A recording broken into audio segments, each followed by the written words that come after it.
अम्मी, हाँ। देखें मोबाइल में रिकॉर्ड करती है।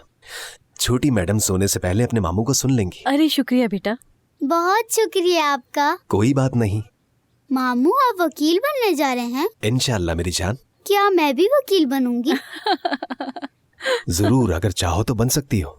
वकालत एक इंतहाई मोतबर पेशा है। तुम्हें इसके लिए काफी मेहनत करनी पड़ेगी और जानता हूँ कि तुम कर सकती हो। अच्छा दिलारा साहिबा, मामू को बातों में न लगाए, उनको जाना है, देर हो रही है, बाकी बातें बाद में। तुम्हें मैं ये पहना देती हूँ। शुक्रिया।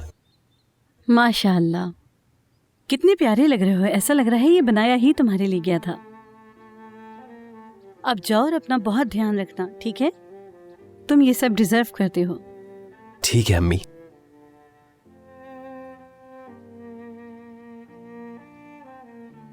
चलो शाबाश। अगर चाहे तो फोन कर लीजिए। अरे ऐसा भी क्या होना है, बेफिक्र रहो। मैं ज्यादा देर नहीं रुकूंगा। ठीक है। चलो आओ छोटी मैडम, मिलते हैं फिर। मिलते हैं फिर। मामू की जान, खुदा हाफिज। खुदा हाफिज।